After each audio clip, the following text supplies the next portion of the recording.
Bom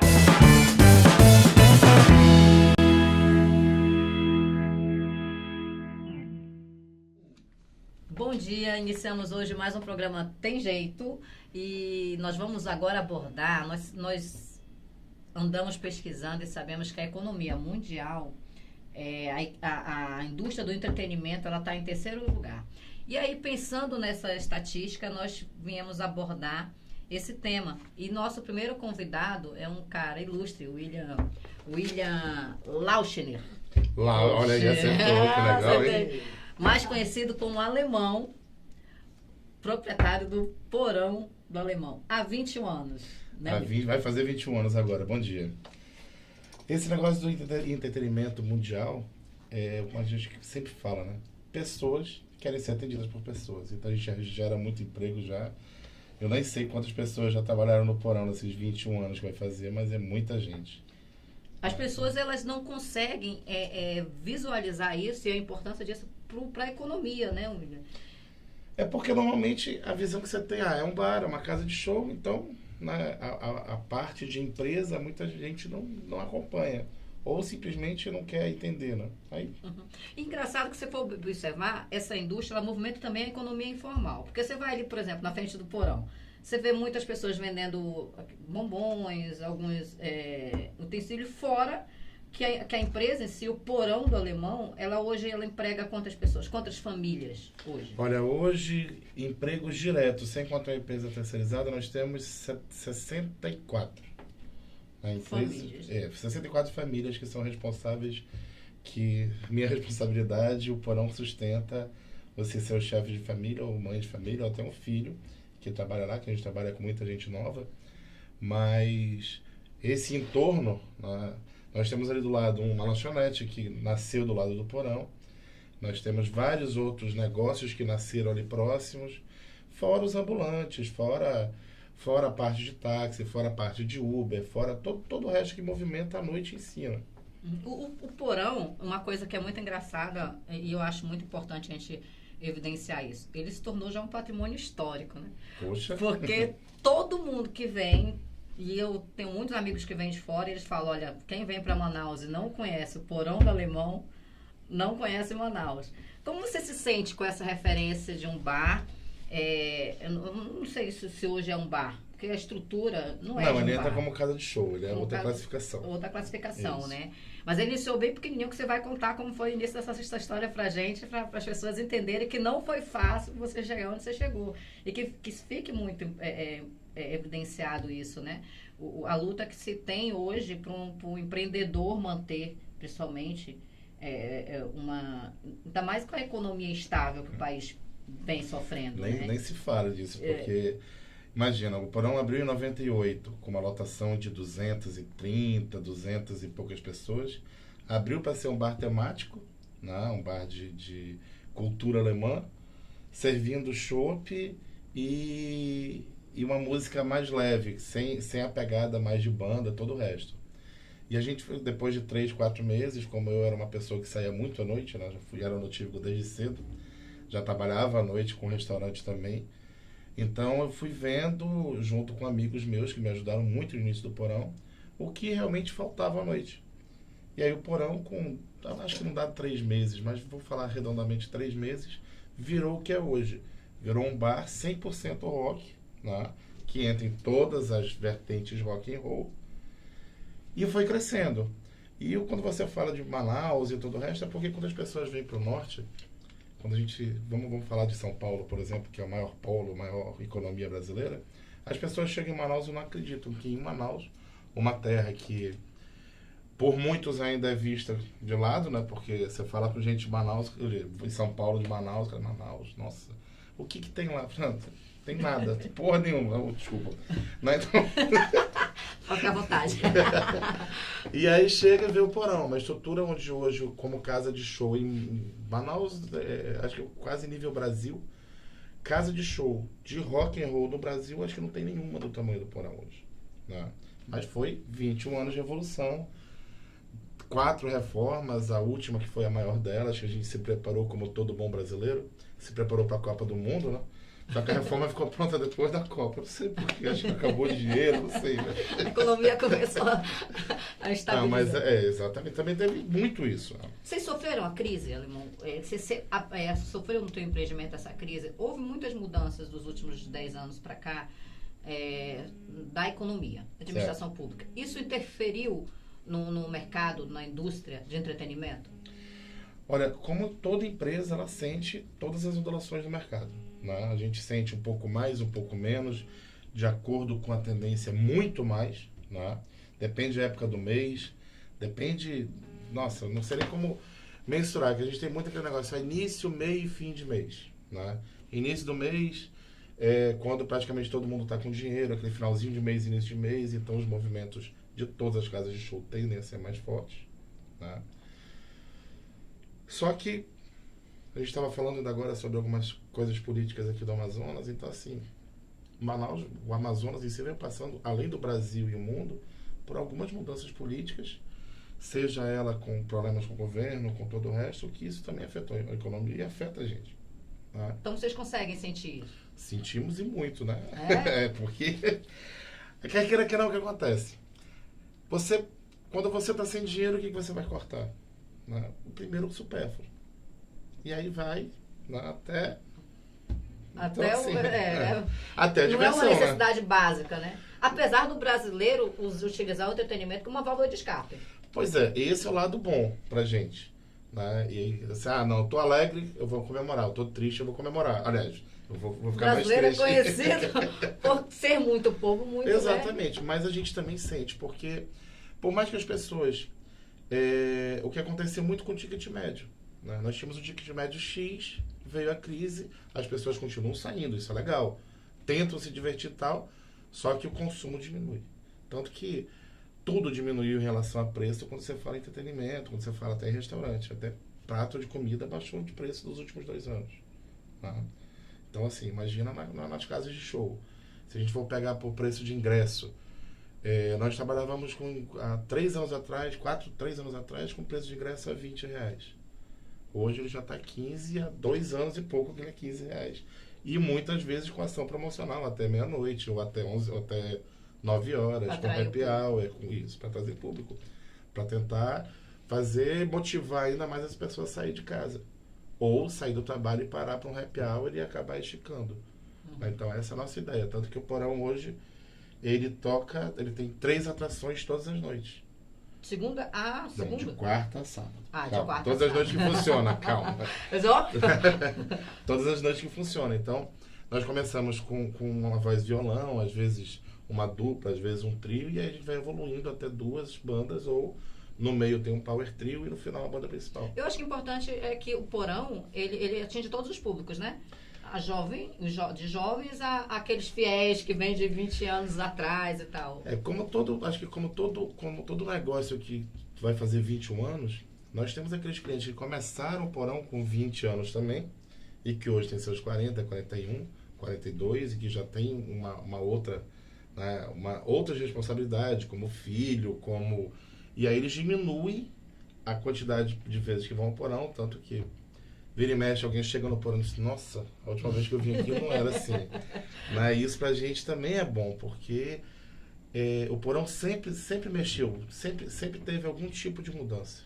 Né? Nesses 21 Tentou anos. acompanhar o mercado? Sim, tem que acompanhar, não tem. Aquela frase do brasileiro que o time que está ganhando não se mexe é balela. Você precisa mexer o tempo todo.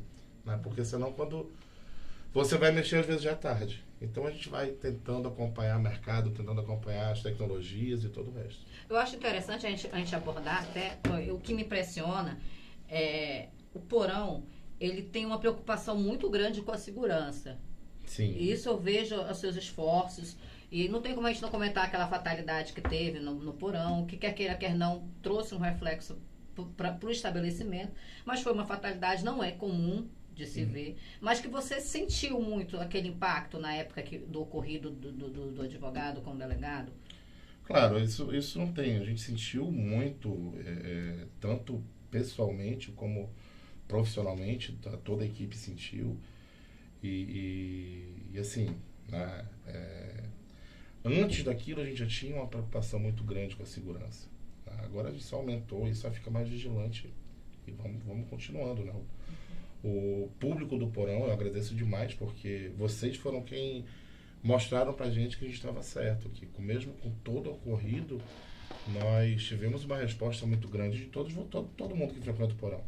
Né? Isso pra gente foi muito gratificante. Eu acompanhei e sou uma frequentadora do Sim. Porão, gosto até pelo estilo, me sinto segura no estabelecimento, pelo menos as vezes que fui lá, nunca presenciei. E acredito que tenho certeza que foi uma fatalidade, mas que foi pouco falada nessas questões de fatalidade. Parece que o estabelecimento ele carrega toda a culpa, né?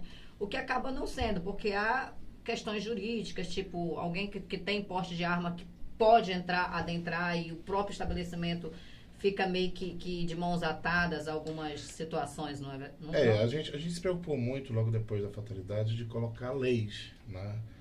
Porque entrou armado, porque não sei o que. A gente colocou as leis. Olha, tá aqui, vamos lá, um policial civil, no caso ainda um delegado, ele tem direito a adentrar armado praticamente em todos os locais. Né? Isso tá lei. Né? E a portaria interna de algumas instituições, que nem a própria Polícia Civil, ela ainda proíbe o policial civil de entregar arma para terceiros. Né? Então, assim, eu estou cumprindo a lei. Né? Tanto que eu costumo falar que não foi nem uma fatalidade, mas foi um crime. Né? Tá sendo julgado. Eu acho que mais alguns meses isso acaba terminando. Né? Isso é importante evidenciar, né? E me conte a sua história, a sua experiência. Eu acho que tu deveria até escrever um livro no Porão, porque várias vezes a gente conversa, a gente ouve muita história engraçada.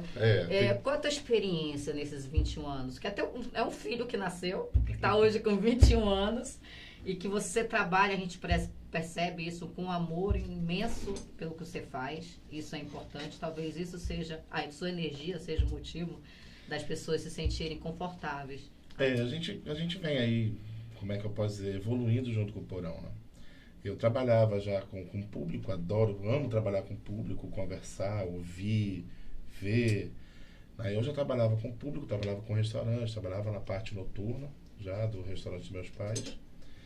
E eu acho assim, o Porão junto comigo, junto com o Edi, que é o nosso gerente, o Isaías, né, a Juliana, minha esposa, a gente foi evoluindo junto com o Porão. Ele foi mostrando pra gente alguns caminhos e a gente mostrando os caminhos para ele. Como tudo acontece com o seu tempo, ele vai evoluindo, ele vai crescendo. Né? Tive uma oportunidade há pouco tempo de conversar com vários donos de bares menores, né? de falar o nome bem bonito de vários donos de botecos, e eu fiquei lisonjeado pelo carinho que eles me trataram e o respeito pela história do Porão. Né? Então isso pra gente é muito bom, pra gente, pra toda a equipe do Porão. Eu falei o nome de 3 pessoas, mas no decorrer dos anos passaram ótimos profissionais e hoje também muitos deles ainda estão lá. Então vamos lá, e agora a gente vai fazer o marketing do Porão, né? O Porão ele funciona hoje em quais os dias, horários? Normalmente de quarta a sábado, né? Abre às 19, fecha, não sei. Só tem hora pra ver. A gente está com algumas programações diferentes na quinta, tem um stand-up que está rolando, né? E véspera de feriado, como vai ter agora dia 1º, né, que é feriado, então a gente vai abrir na terça. Mas normalmente do Porão é de quarta a sábado, de 19 até as 5, 6, 7 da manhã. Eu acho engraçado que a gente conversou um dia desse, você abordou o fato de o Estado ainda ser muito escasso em relação a profissionais da música, bandas. Sim. E isso, o que você acha que poderia melhorar? Isso é mais voltado para o lado cultural. Há uma deficiência, tu acha, nesse setor? Olha, eu acho o seguinte, eu conversando com algumas bandas e o Porão acho que ajudou muito também na criação de muitas bandas. Né? Muitas bandas nasceram para tocar no Porão e muitas delas estão lá ainda hoje. Mas com essa coisa de nós termos 3 atuações por dia, nós chegamos a ter 40 e poucos ao mês. Só que quando a gente para ver a parte de incentivo, que é o que muitas bandas falam, não, vamos fazer um projeto assim, vamos fazer um projeto autoral, vamos fazer... Isso veio diminuindo ao decorrer dos anos e praticamente sumiu. Ele é muito mais voltado, sempre quando a gente fala em cultura, a gente vai pro MPA, a gente vai pro boi, a gente vai para outros, mas não pro rock. Né? Foi feita uma ação muito bacana, que foi a prefeitura conseguiu mandar uma banda para o Rock in Rio, né? Que foi feita uma triagem, aquilo foi muito legal, com músicas próprias. Mas eu acho que aquilo tinha que ter mais vezes ao ano. Até porque divulga o Estado, né? Porque eu já ouvi falar muito, nós falamos isso agora há pouco, que as pessoas de fora, nós temos a 7ª economia. É absurdo as pessoas quererem achar que Manaus não seja desenvolvida com 20 milhões de habitantes. Mas ainda tem essa cultura. Acham que vão chegar aqui um estado subdesenvolvido, com poucos lugares de entretenimento, enfim. Não falta um pouco de divulgação cultural para o resto do país? Eu acho que falta muita divulgação de Manaus, do turismo, do que Manaus oferece, principalmente para o Brasil. Se nós vamos pensar em turismo interno, né? Alguns shows, eu estive comentando até com um amigo meu esses dias, alguns shows que vieram para Manaus trouxeram muita gente de Boa Vista, do Acre, do interior do Amazonas. E essas pessoas já veem Manaus como uma referência. Só que a gente está falando do público bem menor, né? Quando você fala de centro-oeste, de sul, eu acho que falta muita divulgação da cidade e do estado. Quanto mais gente vier para cá, muito melhor. Muito melhor para todo lado, né? Se qualquer pessoa que chega em Manaus, que tenha R$1.000 para gastar em Manaus, R$1.000 a mais dentro da cidade. Que vai, a economia que gira, nossa, né? Vai girando muito. Né? E ninguém sai de casa, ninguém vai fazer um turismo que seja com turismo ecológico, seja que for, ninguém vai fazer esse turismo sem dinheiro. E parte desse dinheiro ficando na cidade é maravilhoso, aumenta muito mais. E quando você pensa em cidade, mesmo trabalho, eu vou para Manaus porque eu vou fazer uma auditoria numa empresa X, numa fábrica X. Muitos negócios se fecham em mesa de bar. É verdade. Então, é muito bom a gente conseguir trazer esse público para sair mais à noite, para ir num restaurante, para ir num bar, para ir numa casa de show, para curtir um show, para curtir um teatro. E com isso a gente precisa divulgar. Eu acho que, assim, o que eu vejo que precisa divulgar mais ainda é Manaus para dentro do país. Porque agora começou a febre não sei se seria uma febre, uma minoria, não consegui mensurar, uma criminalização da parte cultural, né? Lógico que em todos os setores vai haver o lado negativo e o lado positivo, mas isso não pode ser colocado em um único pacote e criminalizar todo o setor, né? Primeiro porque o setor é muito grande, né? É um setor muito grande, mas aí é que tá, e as pessoas costumam, não todos, mas não sei dizer se uma grande parte, mas eu sinto que a parte cultural meio que foi deixada de lado nos últimos anos. E a gente, só quem está inserido na administração pública ou dentro da área de entretenimento, da indústria, sabe a importância disso para a economia, para turismo. A economia é o terceiro mercado industrial mundialmente, é o entretenimento, né? Isso inclui teatros, bares, casas de shows, culinárias. Então é importante que as pessoas saibam da importância de se valorizar isso em cada região, né? E o Amazonas é algo que nós ainda temos muito a ser explorado. Né? Se a gente falar do vizinho nosso aqui, se a gente falar de Belém, né? Se falar do Pará, a culinária do Pará entrou lá, que é considerada uma das melhores do mundo. E não tem tanta diferença para nós. Então, o que falta? Acho que falta a gente trabalhar mais essa parte de divulgação. Né? Trabalhar mesmo tudo. Quando a gente fala no entretenimento, é todo ele. Se a gente vê hoje grandes marcas, grandes shoppings, trabalhando mais isso, a gente precisa que os nossos governantes também encarem isso com os outros olhos. E todas as áreas. Eu não falo do rock and roll, eu falo de todas. Que vai acabar atingindo todas as áreas, obviamente. Exatamente. Né? A gente já teve no passado um trabalho tão grande em cima do boi e que ele foi diminuindo, né? Pelo menos a gente não vê mais tão forte. Pelo menos é o que eu sinto. Eu não sou do movimento, mas é o que eu sinto. Né? Então, assim, fazer um grande festival em Manaus com bandas locais, com cultura local seria, para mim, explorar a nossa cultura, né? E não exportar, né? Assim, eu não tenho nada contra os artistas de fora, mas a gente tem tantas bandas boas aqui. Eu, por exemplo, tive uma época da minha vida que eu ia a São Paulo, Rio, olhar bandas, essa aqui será legal no Porão. E eu não preciso mais fazer isso. Nós temos bandas de qualidade em Manaus, nós temos artistas maravilhosos em Manaus. Só que esses artistas que estão me ouvindo agora, eles sabem que viver da sua arte ainda é quase impossível em Manaus. Algumas bandas têm inúmeros integrantes que têm um emprego, têm um monte de coisa porque não conseguem se dedicar à música.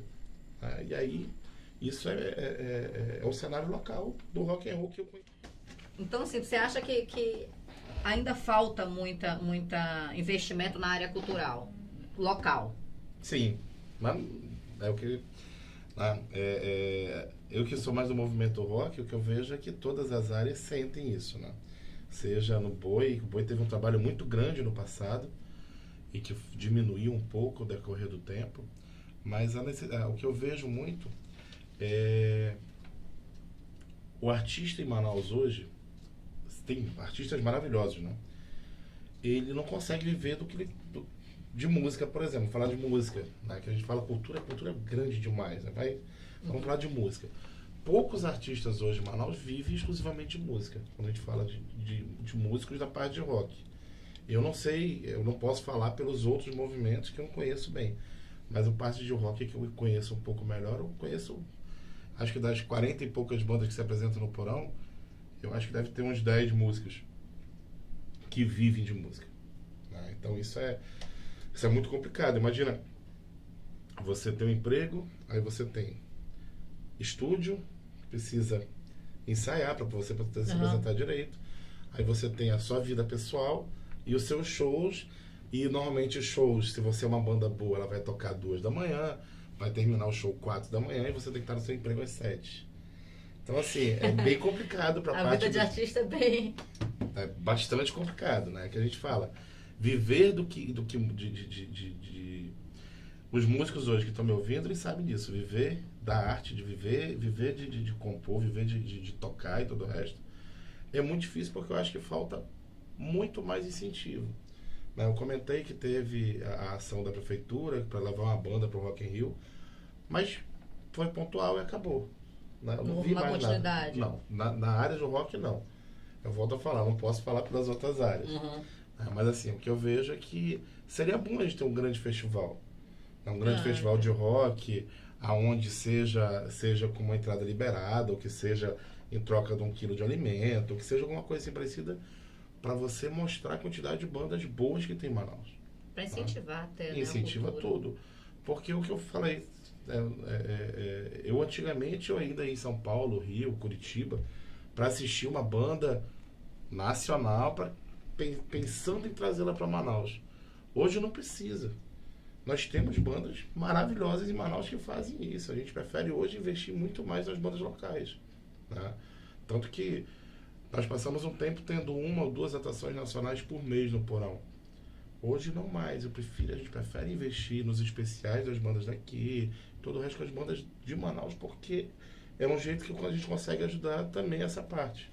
Né? Porque se eu tenho 3 shows quarta, 3 shows quinta, 3 shows sábado, 3 shows domingo, né? Nós estamos falando de 12 shows por semana. Então são, em média, 12 apresentações de bandas diferentes. E bandas muito boas, né? Sim, a gente tenta nós trabalhar... pelos comentários que a banda do Porão, ela sempre mantém a qualidade. Olha que já são quase 21 anos, né? A gente faz uma triagem, a gente fez uma... Dia de sábado estava rolando, nem sei agora quando é que volta, tá indo, mas é audição que a gente pega novas bandas, algumas dessas novas bandas ficaram na programação do Porão. Aí a gente vai ouvindo algumas bandas antigas que estavam paradas e que voltam. E a gente vai fazendo essa triagem constante. Mas fora o Porão, acho que precisaria ter, né, a parte, os nossos governantes, essa parte cultural e dar um movimento na economia através do entretenimento, né? Eu sei que a gente fala o tempo todo de grandes problemas de dinheiro no estado, no país e município, mas a cultura, ela gera bastante coisa. Ela gera não só dinheiro, como ela gera cultura. Eu acho que está precisando-se muito, né? Nossa, nem se fale. Olha, o papo é maravilhoso. Eu tenho uma admiração pelo William Lauschner. Agora eu sei porque que te chamam de alemão, porque é muito mais fácil. Né? O famoso proprietário do Porão do Alemão, né? Que eu acho que já deveria se tornar patrimônio histórico, né? Porque não tem uma única pessoa que tenha vindo para Manaus que não fale do Porão do Alemão e bem, o que é importante. Né? Essa parte é interessante. É interessante. Né? Falar tudo bem, mas falar bem é não, melhor. mas fala bem. E eu me sinto lisonjeada em você ter aceito o convite. É uma pessoa muito boa, uma energia maravilhosa. E eu espero que a gente possa ter outros encontros aí para poder conversar e rir muito. E outras entrevistas. E com quem sabe num grande festival de rock, né? Quem sabe, né? Nunca se sabe divulgando, né? Então a gente ficou aqui com o alemão William Lauschner. Acompanhe no programa Tem Jeito, basta ter legalidade e compromisso. Com Maria Lima.